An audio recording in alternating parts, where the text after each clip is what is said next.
E aí galera, tudo bom? Estamos aqui agora para a nossa aula de número 27 de Física, falando hoje sobre estado termodinâmico. Beleza?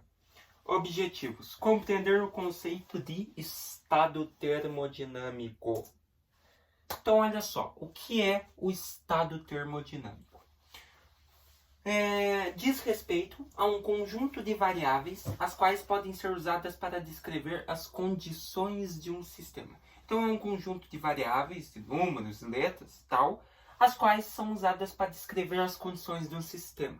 Beleza? Se ele está em equilíbrio, se ele está em desequilíbrio, se falta carga, se não falta carga, né? Vai depender aí do sistema em que estamos falando. Olha só.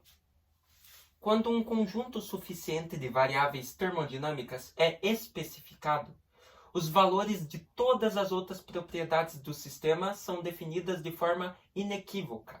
Ou seja, se você tem um valor suficiente de variáveis termodinâmicas, todas as outras propriedades do sistema são dadas o seu valor, são definidos o seu valor e de forma inequívoca, ou seja, de forma espontânea. O número de valores necessários para especificar o estado depende do sistema e nem sempre é conhecido, então às vezes você tem que descobrir, né? As famosas equações, por isso eles utilizam variáveis termodinâmicas. Às vezes nós não temos o valor, teremos de descobrir, beleza? O que é uma função de estado? Olha só. As funções de estado descrevem a condição momentânea de um sistema termodinâmico. Independentemente do caminho que um processo termodinâmico percorre para ir de um lado, de um estado a outro, a mudança total em qualquer variável do estado será a mesma. Isso significa... Só um pouquinho, galera. Tem outra coisa aqui. Isso significa que as mudanças incrementais nessas variáveis são diferenciais exatos. Então, olha só. Esses valores podem ser de magnitude intensiva e extensiva. As funções de estado do sistema geralmente têm uma certa dependência uma das outras. Ou seja, geralmente uma função de estado depende uma da outra para fazer sentido, tá? Então, o seu valor. Então, a dependência entre as funções termodinâmicas é universal. Todas as funções dependem uma da outra. Existem vários diagramas termodinâmicos que servem para modelar as transições entre os estados termodinâmicos, tá? Então, função de estado é basicamente isso. Função de estado é a passagem de um estado termodinâmico para outro, do sólido para o líquido. E tem, como vocês podem ver, até diagramas termodinâmicos para modelar essas transições, como que elas ocorreram, se foi em magnitude intensiva ou extensiva. Cada sistema ou tipo de substância é caracterizado por uma equação de estado ou equação constitutiva, que relaciona algumas das variáveis de estado entre si. Isso ocorre porque os sistemas em equilíbrio têm um número finito de graus de liberdade, de acordo com a regra da fase de Gibbs. Beleza? Então essas equações geralmente vão... cada sistema é caracterizado por uma equação, né? Que pode ser a equação de estado ou equação constitutiva, que vai relacionar as variáveis entre si, para que em si possamos descobrir o valor e todas as propriedades do sistema. Isso ocorre porque os sistemas em equilíbrio, que nem dito, têm um número finito de graus de liberdade, tá? Sistema em equilíbrio, as partículas já estão em equilíbrio, então as partículas do sistema têm bastante liberdade. Então, de acordo com a regra da fase de Gibbs, tá? A função de estado, como dito, pode ser de magnitude intensiva ou extensiva, beleza? Todas as funções, né, de estado têm dependência uma da outra. E função de estado é a condição momentânea do sistema. Ah, ele está no estado sólido. Ah, esse está no estado líquido, né?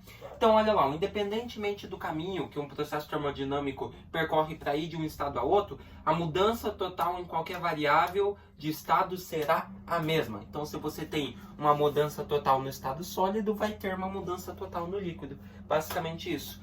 Então, isso significa que as mudanças incrementais nessas variáveis são diferenciais exatos. Beleza?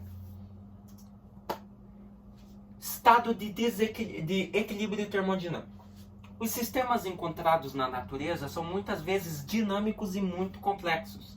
Em muitos casos, seus estados podem ser descritos como se aproximando das condições ideais, né? Se aproximando do equilíbrio. Uma dessas condições ideais é o estado de equilíbrio, como acabei de falar. As leis da termodinâmica postulam que todos os sistemas isolados tenderão a mudar para se aproximarem do estado de equilíbrio, mesma temperatura e exatidão, né? Mesmo módulo. O estado de equilíbrio é um objeto primitivo da termodinâmica clássica, ou de equilíbrio, no qual é chamado de estado termodinâmico.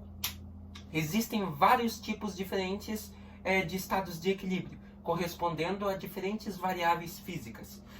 Um sistema atinge o equilíbrio termodinâmico quando as condições de todos os tipos relevantes de equilíbrio são satisfeitas ao mesmo tempo, ou seja, quando todas as variáveis entram no equilíbrio, temos o equilíbrio termodinâmico em um sistema, tá? Então, quando você diz que um sistema atinge o equilíbrio termodinâmico, é que todos os tipos relevantes de equilíbrio que estão dentro dele entraram em si em equilíbrio, para que, enfim, o estado termodinâmico inteiro entre em equilíbrio, né? O sistema inteiro, na verdade. Me desculpe. Beleza? Então, aqui, abaixo estão listados alguns tipos diferentes de equilíbrio. Então, temos o equilíbrio térmico. Quando o sistema está em equilíbrio térmico, a temperatura em todo o sistema é uniforme. O sistema está em equilíbrio térmico, ou seja, a temperatura em todo o sistema é constante, é modular. Ou seja, se aqui está 2 graus Celsius, aqui vai estar 2 graus Celsius, aqui também. Beleza? Equilíbrio mecânico. Se em cada ponto dentro de um determinado sistema não há mudança na pressão, e nenhum movimento do material. Então, o equilíbrio mecânico é isso. É quando cada ponto do sistema não tem mudança na pressão e nem movimento do material. Ou seja, ele está em equilíbrio, está paradinho lá. Equilíbrio de fase. Isso ocorre quando a massa de cada fase individual atinge um valor que não muda com o tempo. Ou seja, estado de fase é que vai mudar alguma vez, mas depois não muda mais, tá? Então, é quando a massa de cada fase atinge o valor que não irá mudar com o tempo. Permanece uniforme e constante. Equilíbrio químico. Em equilíbrio químico, a composição química de um sistema estabilizou e não muda com o tempo. Ou seja, a composição química do sistema vai ficar parada e não irá mudar com o tempo. Vai permanecer constante e uniforme. Beleza? Então estão aqui os diferentes tipos de equilíbrio. Térmico, mecânico, de fase e químico. Beleza? Galerinha, nossa aula hoje foi mais conceito, tá? Então, o que nós vimos hoje? Conceituamos os estados termodinâmicos, né? Vimos função de estado e ali os tipos de equilíbrios termodinâmicos, beleza? Espero que vocês tenham gostado dessa aula, entendido esse conteúdinho básico aí de estado termodinâmico e se vemos na nossa próxima aula falando daí sobre... Não lembro o que nós vamos falar, mas tudo bem, vai ser ainda em termodinâmica, tá bom? Até mais!